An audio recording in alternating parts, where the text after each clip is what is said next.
welcome to my channel again.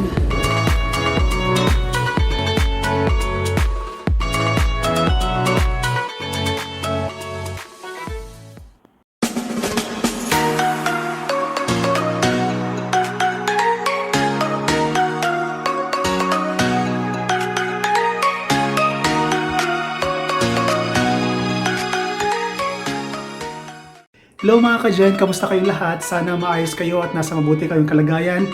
Ang mga nanonood sa atin sa iba't ibang lugar, kung meron man, mag-ingat po tayong lahat dahil sa tumataas na naman yung cases ng COVID natin.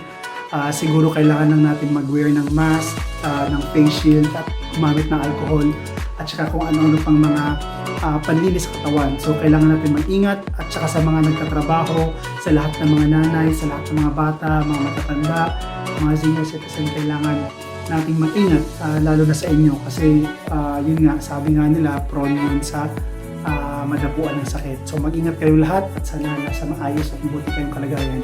Anyway, nandito po tayo ngayon sa Dusit Thani. Check-in lang natin dito tayo sa room. Siniset lang natin yung lugar. Maganda yung hotel na to. It's my first time dito sa Davao. Ito yung unang branch nila sa Davao City.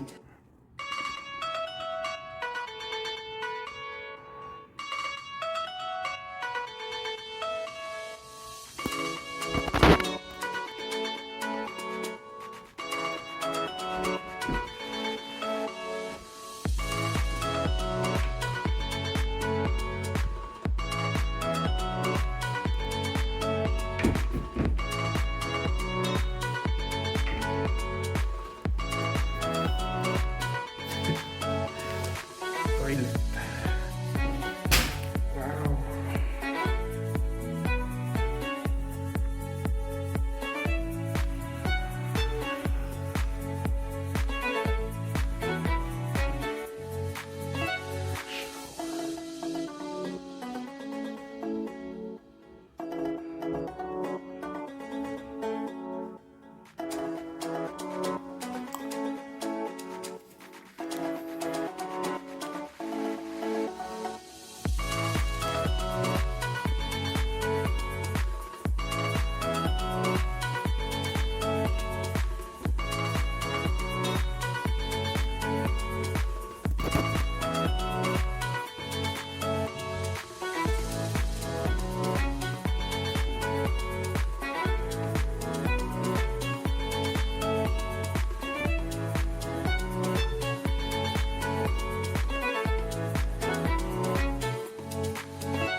There you go mga ka-Gen, kung comfort and style ang hanap mo, Dusit Thani Hotel has the smart and modern design.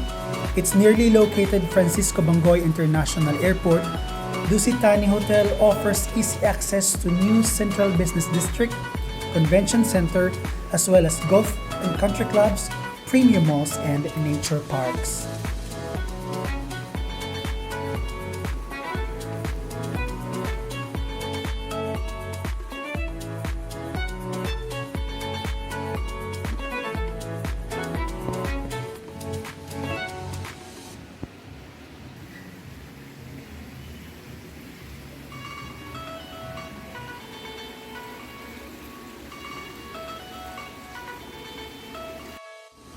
Hi guys!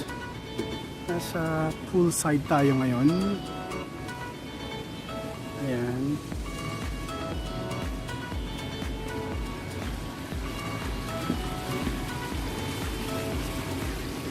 Lang mga court.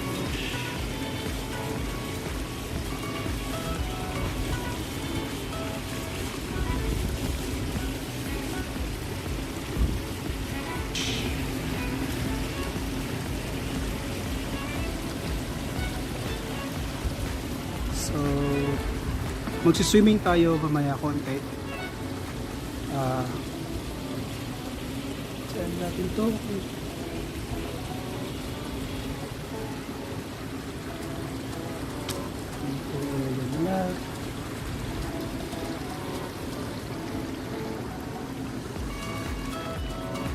Tayo na dito ng konti.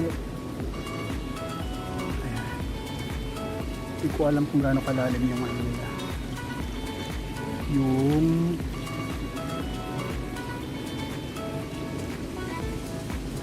huli na.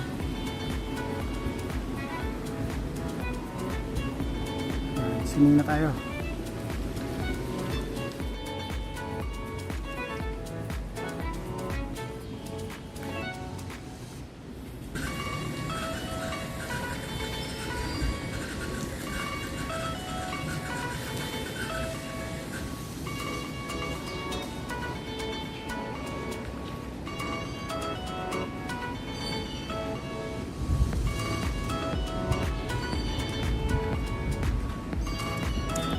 Lamig.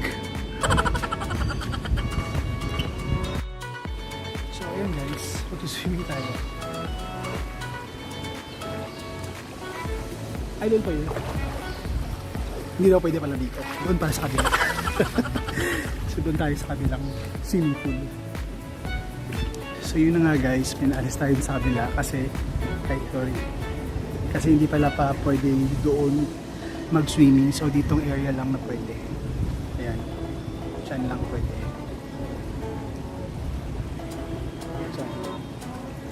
Diyan lang pwede. Hello guys! So swimming tayo ngayon. Enjoy lang natin tong araw na to. So sarap maligo sa pool. So at for how many siguro months hindi ako paligo ng swimming pool. So it's time to swim. Samahan niyo ako. Langoy tayo.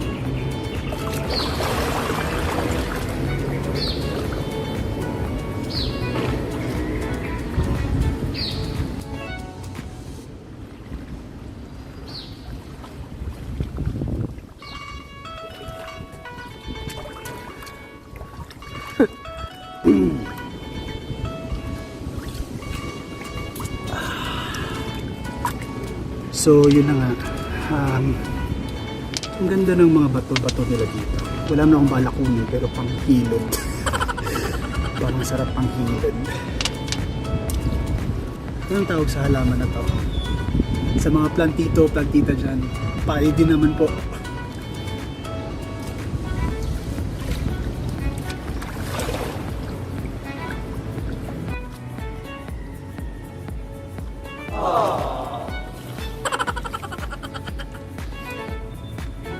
And this is Call Me Sander, your 40-year-old millennial.